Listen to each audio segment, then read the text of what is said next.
had in the laboratory. So the table I have shows the readings for the acid-base titration. As you can see, my first titration I had 25.00 centimeter cube of the acid. It was used to neutralize 25 centimeter cube of solution B. And the second titration here, it was 23.5 centimeter cube of acid that was used to neutralize 25 centimeter cube portions of solution B. While for the third titration, I have a 23.40 centimeter cube of the acid was used to neutralize 25.00 centimeter cube of solution B. Now, when we have the table like this, we will need to find the average titer value. Now, if you want to find the average titer value, we must use the concordant value. So, what do I mean by concordant value? The values whose difference is no more than plus or minus 0.2 will be the concordant value. As you can see from the table, you can see the second titer and third titer are concordant. Look at what we have in the first titer. The difference between the first titer and the remaining one is more than 0.2. So you are not going to pick that. So when you do your own, whatever you get on the table, if you want to find the average titer, the difference between the values you want to use must not be more than 0.2. From here we can see average titer value is equal to 23.50 plus 23.40 divided by 2. And this will give us 23.45 centimeter cube. So the volume of acid used there is now going to be 23.45 centimeter cube. If you do your own and all the three values are concordant, that means the difference between the three values is no more than 0.2. You can pick all the three values. And that means we are going to add the three values together and divide by 3. And whatever we get to be the average titer value.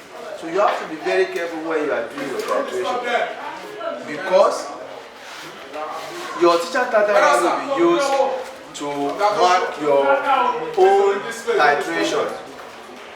For example, let's say we have, this is my own titer value. If a student titer value fall within, this is what we use. If I want to mark the table, the range is, if you have plus or minus 0.4 difference, the person will score 1 mark. If you have plus or minus 0.3, that will be 2 marks. Plus or minus 0.2, that will be 3 marks. And if you have plus or minus 0.15, that will be 4 marks. What I'm saying, for example, is this. If the teacher's titer value and the student titer value, the difference is within the range of 0.15, this candidate will score 4 marks on that column. If the teacher titer value and the student titer value, the difference is plus or minus 0.2, the candidate will score 3 marks. And if the teacher titer value and the candidate's titer value, the difference is 0.3, the candidate will score 2 marks. If the titer value difference between the candidate and the teacher is plus or minus 0.4, that means the student will score 1 mark. Any candidate whose score is outside this one will score 0 on the table. Am I communicating? Do you get the logic? So that means you have to be very careful when you are doing your titration, so as to allow your titer value to be in line with your titer value. And when you want to pick, because each column will be scored maximum of 4 marks. The table will score 10 marks for WAEC. If it is West African Senior Certificate Examination, the table is total mark of the table is 10. But if it is NECO, you have 8 marks. 3 marks each, that is 6, then average 2 marks, that is 8. That is for NECO. If it is for WAEC, you have 4 marks each on the column, then 1 more mark for the average. That will take a total of 10 marks. You can score all the 10 marks if you are very careful with your titration, and it's possible for you to score 2. And that 2 will be if your titer value is concordant.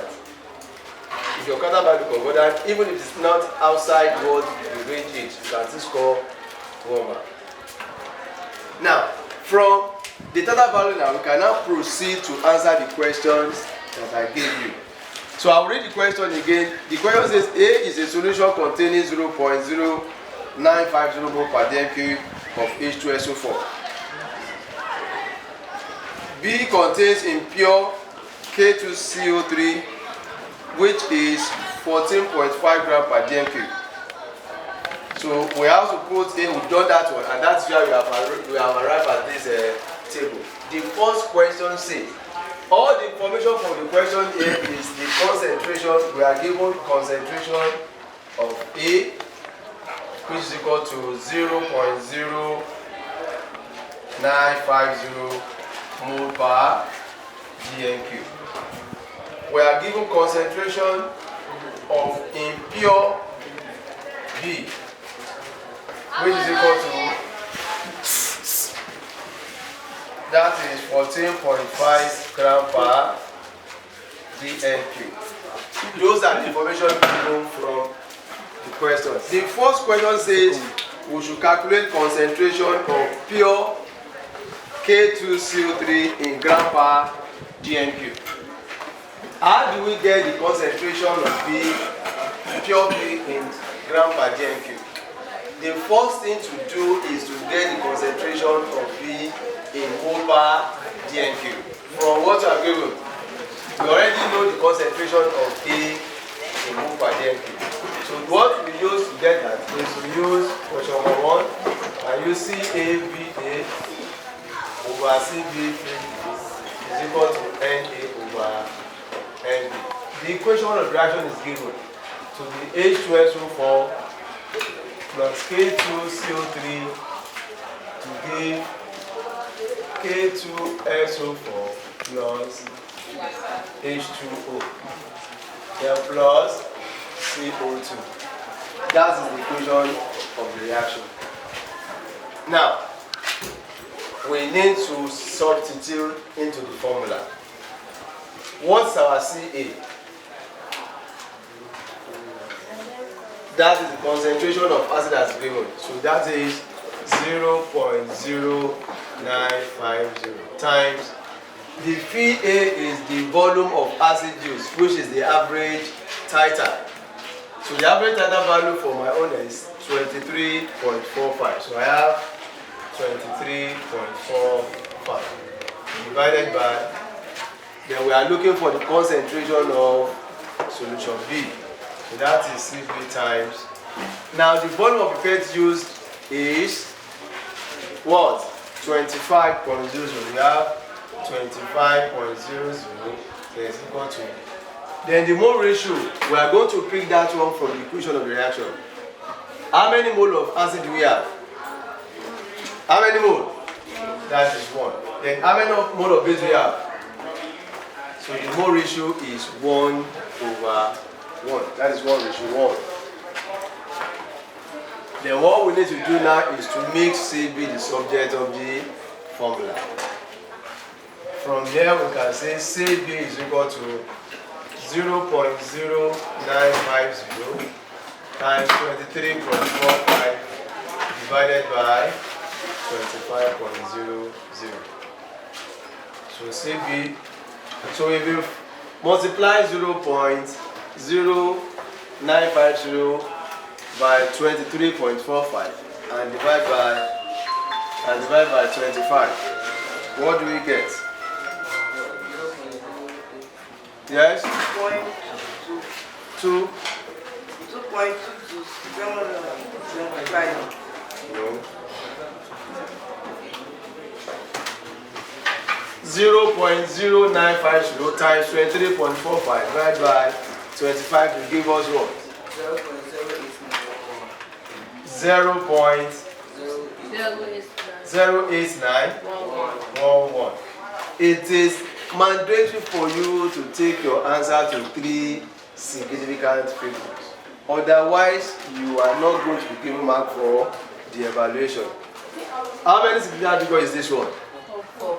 So if you leave your answer like this, you miss mark for the final evaluation. So your answer must be to 3 significant figures and it must have units. And that is going to give us 0.0891. Then you put the unit, mole per DMQ. We have gotten it in mole per DMQ. What we need to do now is to convert this mole per DMQ to gram per DMQ. How do we convert concentration in mole per DMQ to gram per DMQ? We have concentration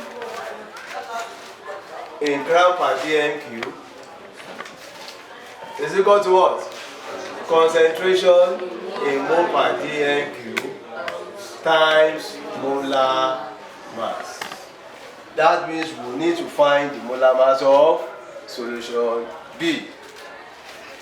Now, so let us find molar mass of K2CO3 will be equal to, that will be 2 times 39, which is the relative atomic mass of potassium, plus 12, plus 16 times 3. This is 78 plus 12 plus what? 48. Then what is the total? We add 78 to 12 and to 14. What will it give us? 130, 138. Then you put units there. The unit of molar mass is gram per mole.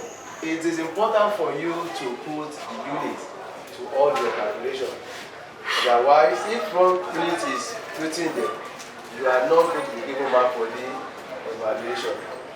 Times the molar mass of the compound is 138. That is multiplied by 138. So if you multiply 0.0891 by 138, what do we have? 12.2958. Now remember, I told you your answer must be to 3 significant figures and it must have units. Now convert this number to 3 significant figures. What do we have? The answer will be 12.3, that is gram per. It shows that the concentration of pure K2CO3 in that solution is 12.3 gram per DMQ. That is the first question. Then the second question says we should find the amount of H2SO4 in the average titer. We want to find the amount of H2SO4 in the average titer. How do you find? I have listed the formula to do all the calculations for you. What is the formula to find the amount? Question number 2.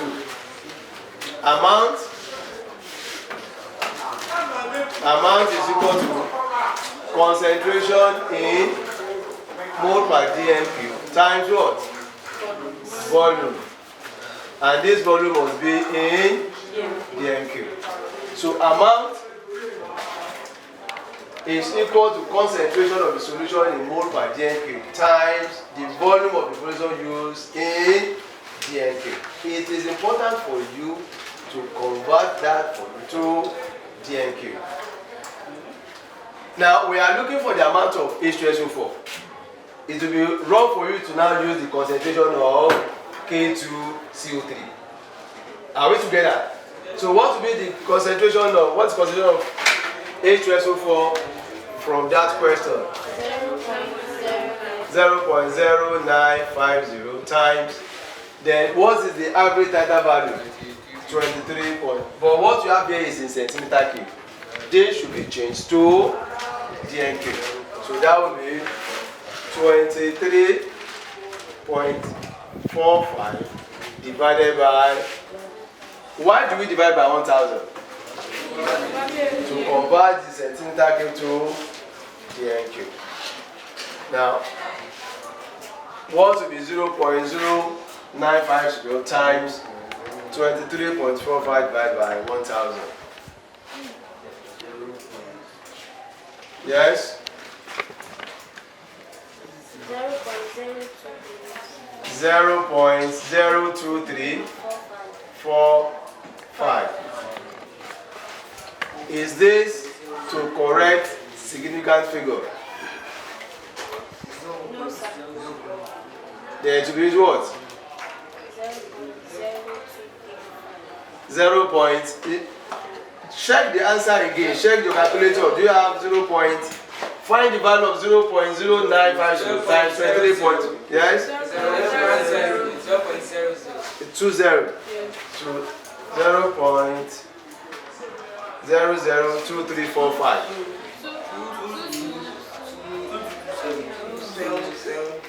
0.00232.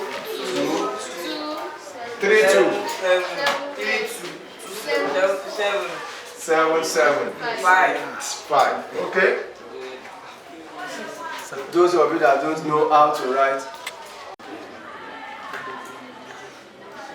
what you have here now, the answer here must be taken to 3 significant figures. Now the answer will now be what? 0.00223, and it must have unit. The unit of amount is what? No. That's the amount. Suppose you are asked to find the amount of K2CO3 in the volume of B used. In that case, you are going to use concentration of B times the volume of solution B, which is 25 centimeter cube divided by 1000. So, now the next question, that is question 3 now. Question 3 says you should find the number of hydrogen ions in 1 DNP of solutions A. We want to find the number of hydrogen ions. Now, for hydrogen ions to be produced in solution A is H2SO4. When H2SO4 dissociates, we are going to have 2 moles of hydrogen ion and 1 mole of tetraoxosoricase ion. Now, this is what you have been taught maybe in SS1. If you want to find the number of particles, how do you find the number of particles? How do you find the number of particles? Number of moles times Avogadro's constant. You know, our particles could be atom, molecules, or ion. What are we looking for here now? We are looking for ion. So that means if I want to find the number of hydrogen ion, the number of hydrogen ion is going to be number of mole present in 1 DN cube, because we have to find the amount, the number of hydrogen ion present in 1 DN cube of solution A. How many mole is present? How many mole of H2SO4 is present in 1 DN cube of solution A? How many mole? How many moles of H2SO4 is present in 1 DN cube of that solution? 0.0912. That is it. It is been given that concentration of A is 0.0950 per DN cube. That means 1 DN cube of that solution contains how many moles? 0.09. So the number of hydrogen ion we say is called the number of mole times Avogadro's constant. But in 1 mole of solution A, how many hydrogen do you have here? 2. So that should be 2 times the amount present in 1 DN cube, which is 0.0950. So 0.0950 times Avogadro's constant. This is. Now, what is the value of 0.2 times 0.0950 times 6.02 times 10 to the power 23? 1.14 times 10 to the power 23 what? Kilon. So that is how to find the number of hydrogen in urine.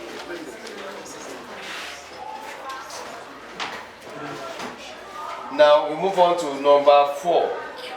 The number 4 says we should find the mass of potassium tetrahydrosulfate salt produced in 500 centimeter cube. Okay, if 500 centimeter cube of solution B is used. Please, you have to be very attentive here. We want to find the mass of K2SO4 that is formed. If 500 centimeter cube of solution B is used, if you use 500 centimeter cube of solution B, what we do is to find the stoichiometry, that is the mole relationship between solution B and the salt that is formed. There is no special formula here. That we also use stoichiometry between the solution B and the salt that is formed. Now, what do we do to get this?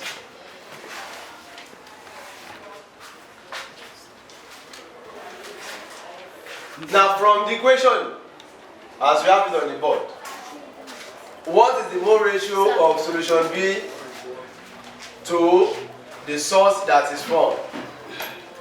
What is the mole ratio of solution B to the salt that is formed? 1:1. So we are going to pick our answer there.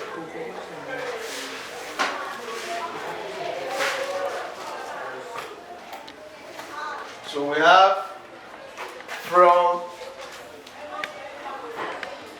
the equation of reaction, we have 1 mole of solution B produce 1 mole of K2SO4. That is, if you use 1 mole of solution B, the mole of the salt produced is also what? 1 mole. Remember, the question is on 500 centimeter cube of solution B and mass of K2SO4. We are going to do 2 things here. What's the first thing? From what you have calculated here, we know the amount that is present in 1 DN cube here. This is solution B. What you have here shows that 1 DN cube of solution B contains how many mole? 0.0891. We are not asked to find the mass in 1 DN cube, but the mass in what? 500 centimeter cube. We need to change the mole here to what? 500 centimeter cube. So let us first of all, 1 mole of 1000 centimeter cube of B contains what? 0.0891 mole. Where do I get this 1000 centimeter cube? That is 1 DN cube. What this solution shows is that 1 DN cube of solution B contains how many mole? 0.0891. But I've now changed that 1 DN cube to what? 1000 centimeter cube. So the amount of solution B present in 1000 centimeter cube is what? 0. Therefore, 500 centimeter cube of B will contain how many mole? X. Am I communicating? I must know the amount of K2CO3 present in 500 centimeter cube because you have to find the mass present in 500 centimeter cube. So this one will give us S is equal to 500 times 0.0891 divided by what? 1000. And that gives us what? 500 times 0.0891 divided by 1000. 0.4455. So let us stop to 0.0446. That is mole. Now let us go back to the equation now. We have said 1 mole of solution B will give us 1 mole of K2SO4. Are we asked to find the mole of K2SO4? What are you asked to find? Mass. Convert this mole to mass. What is mass of 1 mole of K2SO4?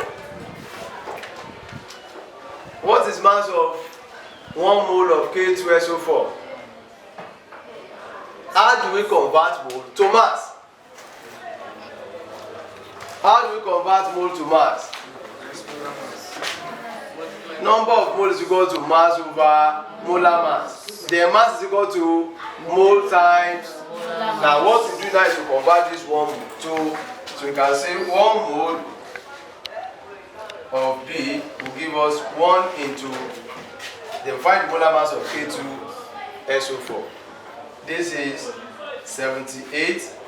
How do I get 78? 39 times 2 plus 32, then plus what? 64. That is 16 times. Now it now becomes what? Gram. So it means 1 mole of B will give us, what is the sum of 78, 32, 174. So that is 174 gram. What it means is that if you use 1 mole of solution B, the mass of K2SO4 that we produce is 174 gram. But in 500 centimeter cube of solution B, how many mole is present?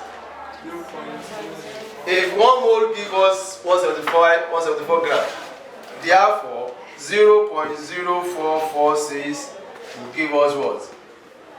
X. Then we can find the value of X. Let us find the value of X.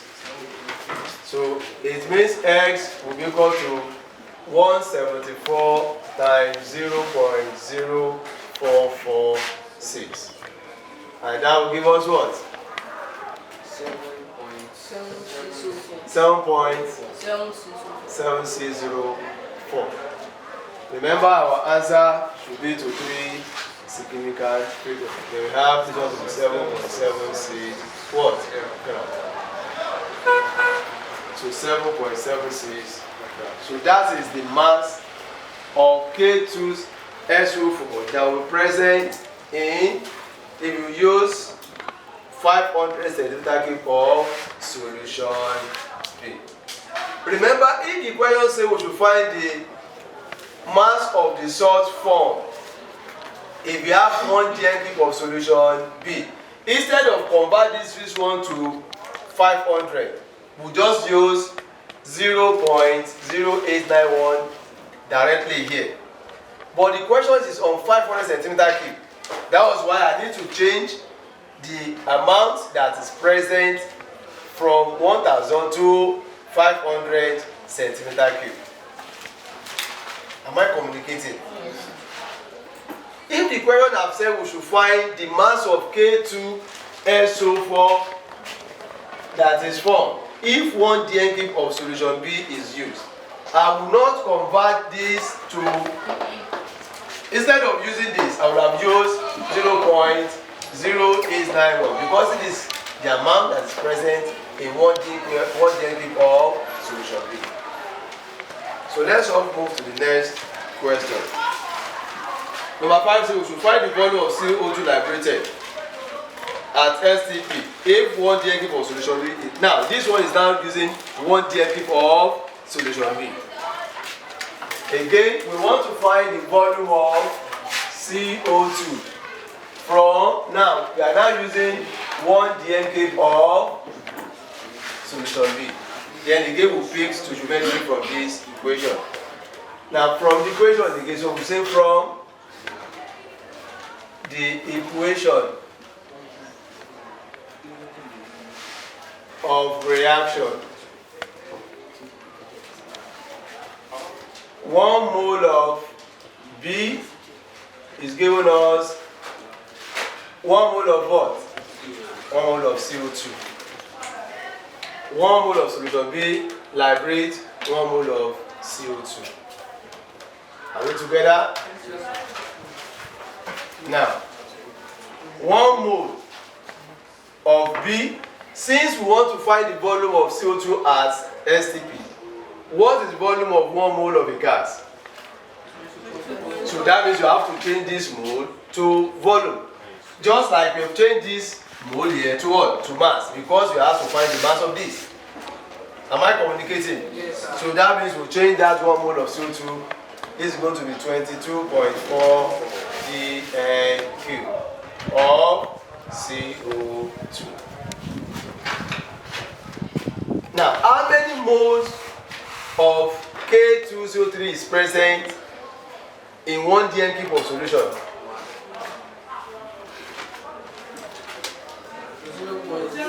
That is what? 0.0891. You know, this one is asking for us to calculate the volume produced if we use 1 dNq. Here we will use the mass present in what? 500 centimeter. That was why we changed this 1000 centimeter cube to what? 500. But this question now is asking us to find what? The volume of CO2 produced if 1 dNq of solution B is used. So we use what?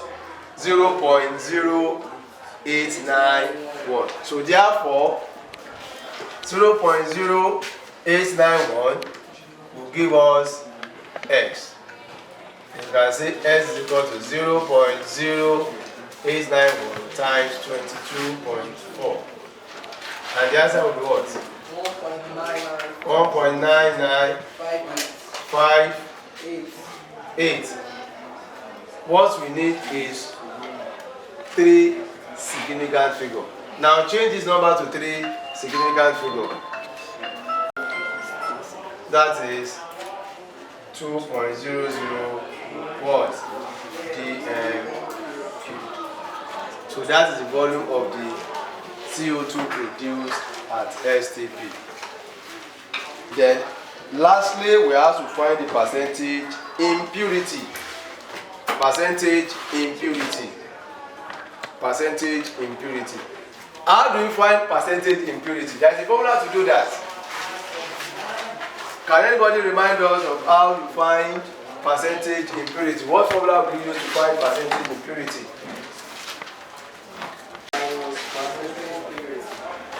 You don't need to find percentage purity before you get percentage impurity.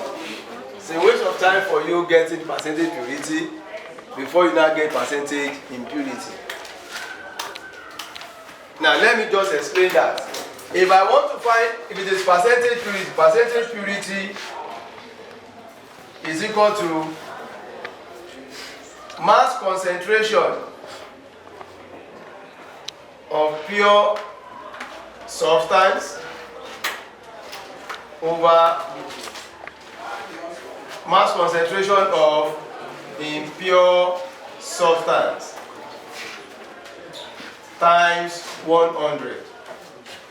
That is if you are asked to find percentage what? Purity. Percentage purity. That will be mass concentration of pure substance over mass concentration of impure substance times 100. If you want to find percentage impurity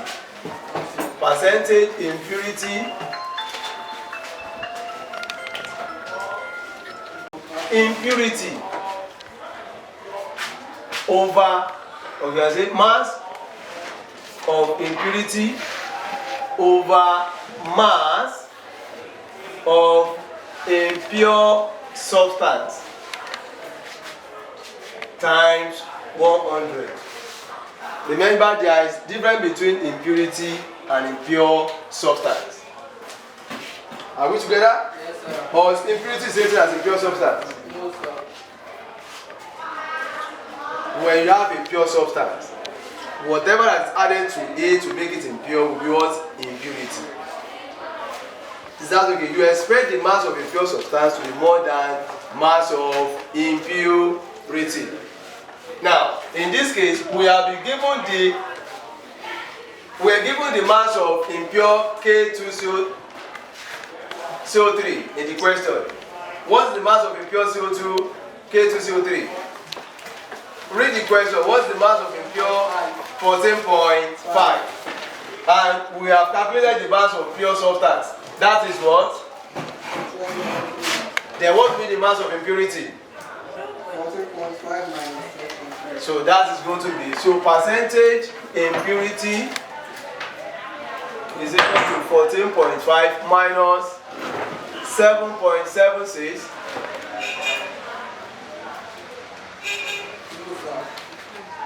What is mass of impure substance? 14.5 minus, what is mass of impure, mass of pure substance? The first one that we calculated, 12.3. That is 12.3 over mass of impure substance, which is 14.5 times what? 100. We have calculated the mass of pure K2CO7. That was the first question. We got 12.3. So if you want to know the mass of impurity, that would be mass of impure substance minus mass of pure substance divided by the mass of impure substance. So the answer here will give us what is 14.5 minus 12.3? This is 2.2 over 14.5 times 100. And the answer will give us what? 15.17. What? 15.17. 15.17. Remember, your answer must be to two significant figures. So the answer will be 15.2%.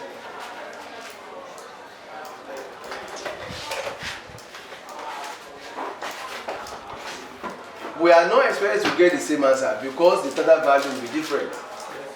But the steps through which we follow will tell us maybe you get it or not. I'm very sure by now you should be able to know how to calculate the concentration of either acid or base in Mope per Denke or gram per Denke. To know how to find the amount present in either acid or base. To be able to find the hydrogen ion present in a given volume of acid. And now you can calculate the volume of gas liberated in either volume, the mole of acid given or base, and the mass of the salt that is formed, or to calculate the percentage purity or impurity. Are we together? So that is the calculation we have on the mass, acid-base titration as against the one we had in the laboratory. So this afternoon, let me give you time to copy the solution.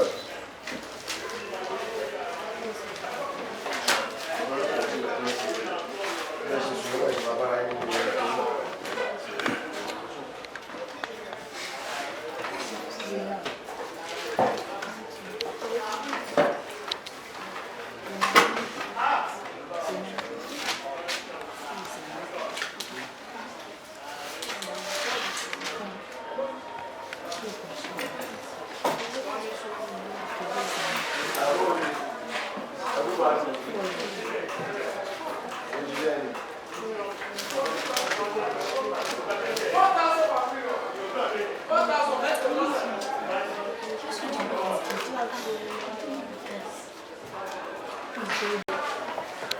the steps that I took here for the one you calculated.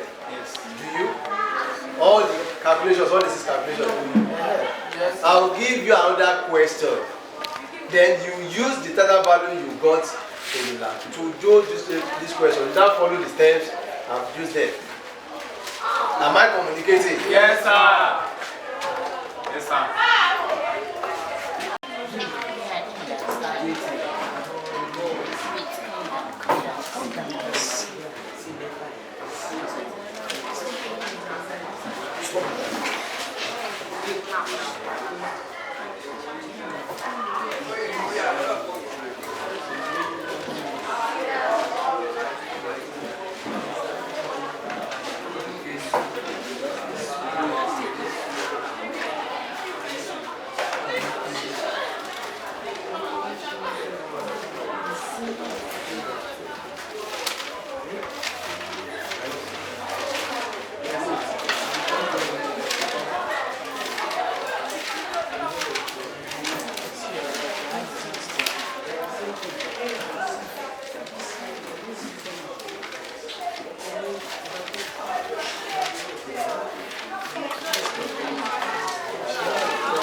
So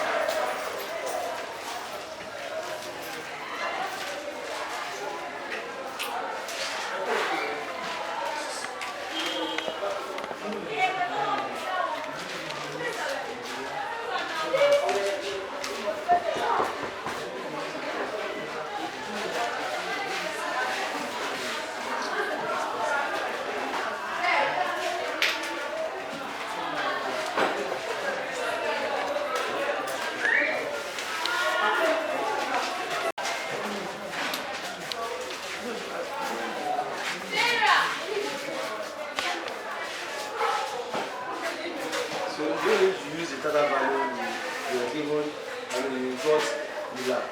Now I'm giving you the total value I'm going to use.